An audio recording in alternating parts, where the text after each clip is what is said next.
Hello बच्चों, कैसे हैं आप सभी। स्वागत है आपका हमारे YouTube channel MP learning classes में।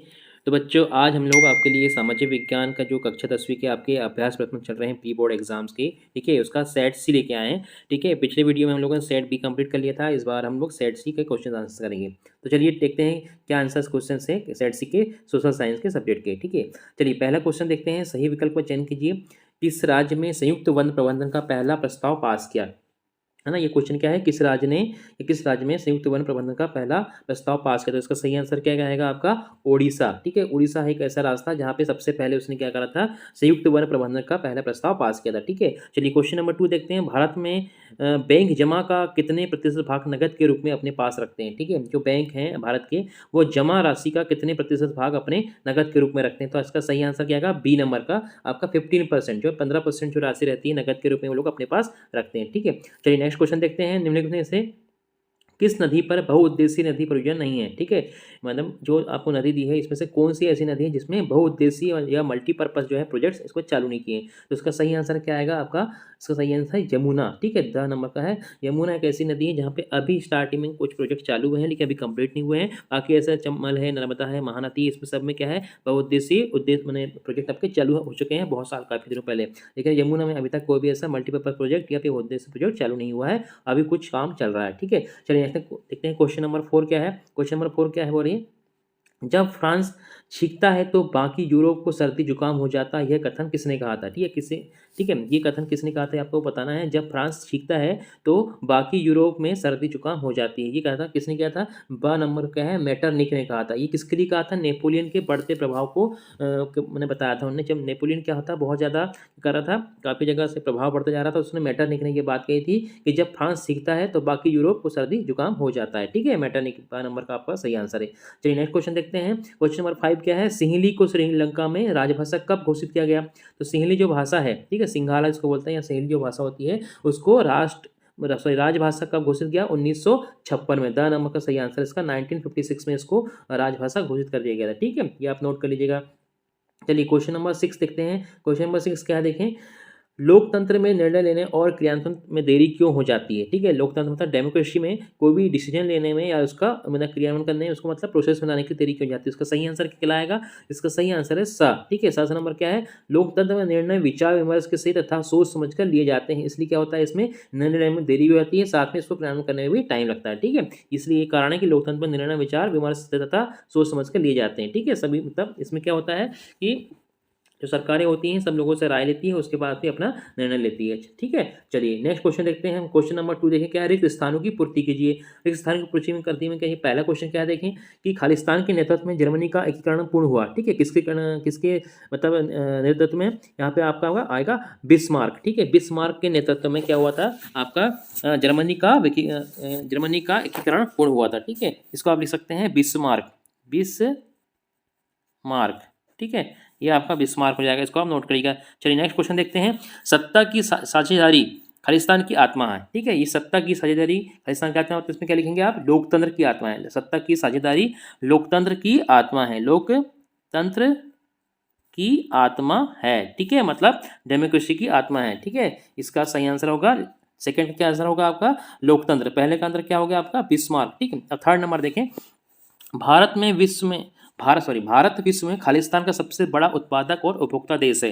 ठीक है, तो इसमें आपके जो है दो आंसर्स आ सकते हैं। एक तो है आपका दाल। ठीक है, दाल का हम लोग क्या है, बहुत बड़े उपभोक्ता भी हैं और प्लस में हम लोग क्या है, निर्माता भी, उत्पादक भी हैं और उपभोक्ता भी हैं। ठीक है, इसके अलावा अगर आप एक चाय का भी उदाहरण लेंगे तो चाय भी एक ऐसी मतलब वो है अपना पदार्थ है जिसके हम लोग भी काफ़ी मैंने वर्ल्ड में हम लोग 28% ज़्यादा आपका उत्पादक भी करते हैं, उपभोग भी करते हैं। ठीक है, तो इसका सही आंसर आप दाल लिखें और चाय भी लिखेंगे तो दोनों आंसर आपके सही करेंगे। ठीक है, देखिए चलिए नेक्स्ट क्वेश्चन थे। क्वेश्चन नंबर 4 देखें क्या है, 2019 के आंकड़ों के अनुसार विश्व में मानव विकास सूचकांक में भारत का क्रमांक है। ठीक है, तो 2019 में क्या हुआ आपका मानव विकास सूचकांक, इसका हम बोलते हैं ह्यूमन डेवलपमेंट रिपोर्ट। ठीक है, इंग्लिश में क्या बोलते हैं, ह्यूमन डेवलपमेंट रिपोर्ट में हमारा कौन सा नंबर था, इसमें हमारा कौन नंबर था, हमारा नंबर है 129 नंबर। ठीक है, 129वां नंबर था हमारा 2019 में। ठीक है, मतलब हमारे जो है दो देश से 129 नंबर पे हम लोग का बैठे हुए थे 129। ठीक है, चलिए नेक्स्ट क्वेश्चन देखते हैं। क्वेश्चन नंबर 5 क्या है देखिए, खालिस्तान के क्षेत्र को औद्योगिक क्षेत्र भी कहा जाता है। तो आपको पता है सेकेंडरी सेक्टर जिसको बोलते हैं या द्वितीयक क्षेत्र जो होते हैं, द्वितीयक, अगर हम हिंदी में बात करेंगे तो क्या बोलेंगे उसको, द्वितीयक, है ना। और अगर इंग्लिश में बात करेंगे तो क्या बोलेंगे, वो सेकेंडरी सेक्टर बोलेंगे, ठीक है। क्योंकि आपको पता है प्राइमरी सेक्टर में लोग कृषि आती है, ठीक है। सेकेंडरी में क्या आता है, जितने भी उद्योग हैं या फिर इंडस्ट्रीज आती हैं, और थर्ड में क्या आता है, सर्विसेज आती हैं, जितने भी सर्विसेज हैं, लाइक आपकी टीचिंग सर्विस है, बैंकिंग सर्विस है, ये सब क्या है, ट्रांसपोर्ट सर्विसेज, जो तृतीय में आती है ना। तो ये आपका ये उद्योग क्या आएगा, सेकंड में आएगा, मतलब द्वितीय क्षेत्र में आएगा। चलिए क्वेश्चन नंबर 6 बोलते हैं, देखते हैं। ठोस पदार्थों को तरल अवस्था में परिवर्तित कर खालिस्तान से ले जाया जाता है। तो ये थोड़ा सा कंफ्यूजिंग थोड़ा क्वेश्चन है, क्योंकि पता नहीं किस तरह से पूछा है। अब देखिए, ठोस पदार्थ को तरल अवस्था में परिवर्तित करके आप पाइपलाइन के थ्रू या फिर ट्रांसपोर्ट के थ्रू या यातायात के थ्रू आप ले सकते हैं। तो इसमें आप कुछ भी ले सकते हैं, क्योंकि थोड़ा सा कंफ्यूजिंग क्वेश्चन था ये। तो इसमें हमने पाइपलाइन कर दी है, या फिर आप कह सकते हैं यातायात के थ्रू, ठीक है, ट्रांसपोर्ट के थ्रू कर सकते हैं, ठीक है। चलिए नेक्स्ट क्वेश्चन देखते हैं, क्वेश्चन नंबर 3, ठीक है। क्वेश्चन नंबर 3 क्या है, निम्नलिखित की सही जोड़ियां बनाइए। निम्नलिखित की सही जोड़ियां बनाइए। पहला क्वेश्चन, पहला देखिए, पहले आपका रोलेट एक्ट, रोलेट एक्ट कब पारित हुआ था, आपका नाम क्या आएगा इसमें, 1919 में हुआ था, ठीक है। आपका रोलेट एक्ट मतलब जन, इसमें इंगा नंबर का आएगा, 1919 में हुआ था, ठीक है। रोलेट, फिर भारत में वैश्वीकरण कब स्टार्ट हुआ, है ना, मतलब भारत में वैश्वीकरण की जब क्या है, मैंने जो बहुत ही मैंने फास्ट तरीके से कब चालू हुआ था, आपका इसमें आएगा ग नंबर का 1991 से, ठीक है। वैश्वीकरण मतलब हमारा ग्लोबलाइजेशन कब स्टार्ट हुआ, 1991 में। फिर तीसरा देखिए, निजी क्षेत्रक। तो निजी क्षेत्रक मतलब जो है प्राइवेट कंपनी पूछ रहा है, प्राइवेट क्षेत्र पूछ रहा है। तो प्राइवेट क्षेत्र मतलब क्या है, कंपनी का नाम दिया है 4 नंबर का टिस्को। टिस्को जो कंपनी है क्या है, प्राइवेट कंपनी है। इसका क्या सही आंसर क्या आएगा, 4 नंबर का टिस्को, ठीक है। फिर आपका समवर्ती सूची, समवर्ती सूची में क्या आएगा आपका, इसमें आपकी जाएगी शिक्षा, ठीक है। ख नंबर का आ जाएगा आपका ख, शिक्षा, ठीक है।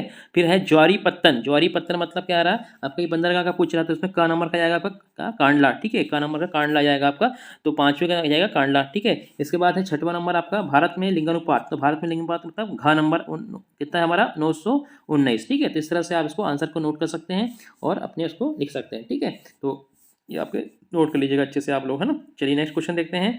निम्नलिखित प्रश्नों में सत्य असत्य लिखिए। तो पहला क्वेश्चन क्या है, भारत में एल्यूमिनियम प्रगलन दूसरा सर्वाधिक महत्वपूर्ण धातु शोधन उद्योग है। तो ये क्या है, आपको पूछ रहा है कि सत्य है कि असत्य है।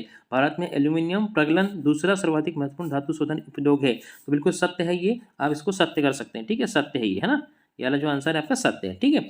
चलिए, मैंने जो कथन है सत्य है। दूसरा देखें, पवन हंस दुर्गम भूभागों में हेलीकॉप्टर सेवाएं उपलब्ध कराता है। तो बिल्कुल हाँ सत्य है, ये जो हमारा पवन हंस है ये हमारी एक गवर्नमेंट कंपनी है, ठीक है, जो कि हेलीकॉप्टर की सर्विस प्रोवाइड करती है। जहाँ पे लोग पहुँच नहीं पाते हैं वहाँ पे ये अपनी सर्विस को प्रोवाइड कराते हैं, हेलीकॉप्टर के थ्रू लोग पहुँचाते हैं, यातायात का साधन प्रोवाइड करते हैं। तो ये भी सेकंड वाला आपका सही आंसर है, ठीक है। इसको आप सत्य कर सकते हैं, ट्रू बोल सकते हैं, ठीक है। थर्ड देखिए, लोकतांत्रिक शासन में पारदर्शिता नहीं होती है। तो ये बिल्कुल असत्य है, क्योंकि जहाँ पे भी लोकतांत्रिक होगा वहाँ पे क्या होता है, पारदर्शिता होती है, मतलब ट्रांसपेरेंसी होती है। तो ये तीसरे नंबर का असत्य कहलाएगा। फिर देखिए चौथा नंबर क्या है, स्पिनिंग जेनी मशीन जेम्स हार्डग्रीज ने बनाई थी। तो बिल्कुल सही है, जेम्स हार्डग्रीज ने ही बनाई थी ये, है ना, स्पिनिंग जेनी मशीन। और कब बनाई थी आपको यही रखना है, 1764 में, 1764 में मतलब 1764 में इनने बनाई थी। तो 2 क्वेश्चन याद रखिएगा कि स्पिनिंग जेनी किस बनाई, जेम्स हार्डग्रीज ने, और 1764 में। तो ये सही है, ठीक है, सत्य है ये। अब देखिए नेक्स्ट क्वेश्चन क्या है, 1840 के दशक में आयरलैंड में गेहूं की फसल खराब होने से लाखों लोग भुखमरी से कगार पर आ गए, ठीक है। तो ये जो क्वेश्चन है आपका ये गलत है, असत्य है, क्योंकि क्या होगा, थोड़ा सा इसने मिस्टेक करा है इसमें। 1840 की जगह पे क्या आ जाएगा, देखिए दशक में ये भी गलत है, 1840 तो दशक सही लिखा हुआ है, आयरलैंड भी सही लिखा, लेकिन गेहूं की जगह क्या होता है, आलू। आलू की क्या होती है, वहाँ पे पैदावार पूरी खत्म हो चुकी थी, वहाँ पे रोग लग चुका था उसमें, ठीक है।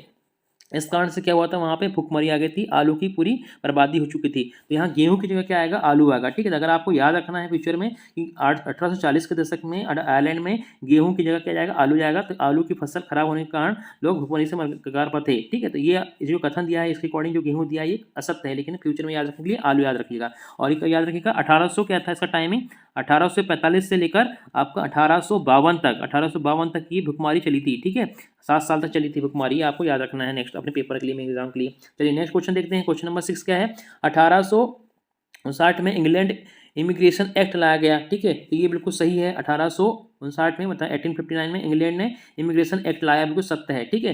क्यों, इसका क्या है, देखिए ये जो था आपका इमिग्रेशन के जो एक्ट था लाया था, ये वृक्षारोपण के लिए था, प्लांटेशन के लिए था, ठीक है। तो जो लोग वृक्षारोपण या प्लांटेशन करते थे, वो जो श्रमिक थे उनके लिए ये एक्ट लाया गया था, ठीक है। तो याद रखना आपको, इमिग्रेशन एक्ट लाया था, ये प्लांटेशन के लिए था, वृक्षारोपण के लिए था, ठीक है। तो ये आपके जो इसमें टोटल जो 4 थे आपके सत्य हैं, बाकी तो क्रॉस वाले जो है असत्य, ठीक है। तो हमने चौथा कॉल हमारा कंप्लीट होता है। अब नेक्स्ट देखते हैं हमारा क्वेश्चन नंबर 5, निम्नलिखित प्रश्नों के उत्तर एक शब्द या वाक्य में देना है आपको, ठीक है। तो आपको बताना है कि ये क्या है। चलिए पहला क्वेश्चन क्या है देखते हैं, किस उद्योग में बॉक्साइट का कच्चे पदार्थ के रूप में प्रयोग किया जाता है। तो आपको सबको पता है कि पहले भी पूछ चुका है क्वेश्चन। तो आपका क्या होता है इसमें, पहले वाले में बॉक्साइट का उपयोग हम लोग एल्यूमिनियम के उद्योग में एल्यूमिनियम बनाने के लिए हम लोग करते हैं। ठीक है, ये आपको ये नोट कर लेना है, एल्यूमिनियम। ठीक है, एल्यूमिनियम। ठीक है, एल्यूमिनियम आप नोट कर लीजिएगा। ये बॉक्साइट का यूज होता है एल्यूमिनियम उद्योग में होता है। ठीक है, चलिए नेक्स्ट क्वेश्चन देखते हैं। नमस्कार है, आधी से अधिक आबादी किस देश में गरीबी में जीवन व्यतीत करती है। तो ये हमारा, ये वर्ल्ड के बारे में पूछ रहा है कि जो हमारे ऐसा कौन सा देश है जहाँ पे क्या है, आधे से ज़्यादा लोग, मतलब 50% से ज़्यादा वहाँ की जो आबादी है गरीबी रेखा के नीचे आती है, जीवन रेखा रहती है। इसका आंसर है आपका हेती। हेती नाम का एक क्या है, एक है कंट्री है, हेती नाम की कंट्री, इसको आप याद रखिएगा, हेती। ठीक है, हेती नाम की कंट्री है जहाँ पे लगभग 77% जो वहाँ की आबादी है क्या है, वो गरीब है। ठीक है, मतलब 50% से वही लोग क्या है वो गरीब है और गरीबी नीचे के नीचे जीते हैं। ठीक है, इस तरह का एशिया की अगर पूछता तो एशिया में क्या है, बांग्लादेश आएगा। अगर एशिया की बात करेगा तो बांग्लादेश आएगा, लेकिन अगर वो वर्ल्ड की बात करना तो कौन सा देश आएगा, हेती नाम का एक देश आएगा। ठीक है, चलिए आपको नेक्स्ट क्वेश्चन देखते हैं। क्वेश्चन नंबर 3 क्या है, BMI का पूरा नाम बताइए। बी के इंग्लिश में आप देखेंगे BMI। ठीक है, इसका क्या है, बॉडी मास इंडेक्स। क्या होता है इसका, बॉडी मास इंडेक्स। ठीक है, इसको आप नोट कर लीजिएगा।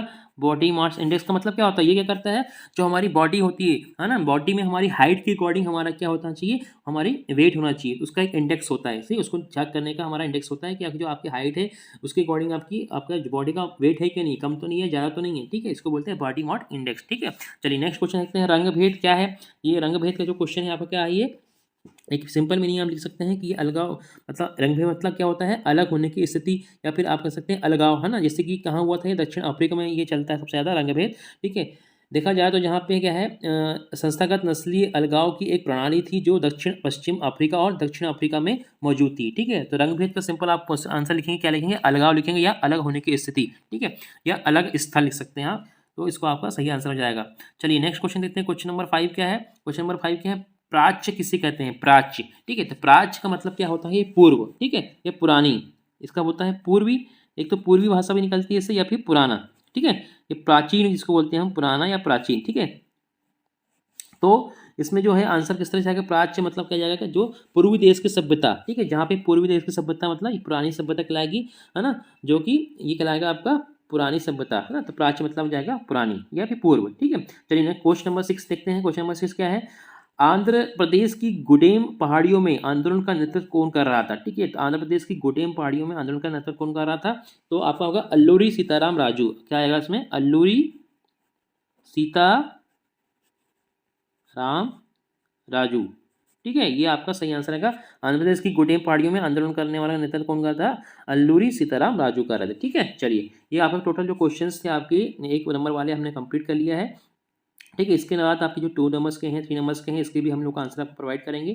ठीक है, तो ये वीडियो आपको कैसा लगा हमें कमेंट बॉक्स में बताएं, और हमें बताएं कि आपको किस तरह के और आंसर्स चाहिए, ताकि हम आपके लिए और हेल्पफुल वीडियोस बना सकें आपके एग्जाम की तैयारी के लिए। ठीक है, तो ये वीडियो आपको कैसा लगे, आपके जो फ्रेंड्स हैं उनको भी आप शेयर करें, ताकि उन्हें भी इसका लाभ मिल पाए, है ना।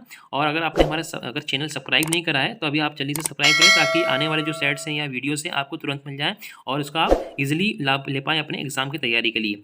तो वीडियो देखने के लिए बहुत बहुत धन्यवाद। Thanks for watching.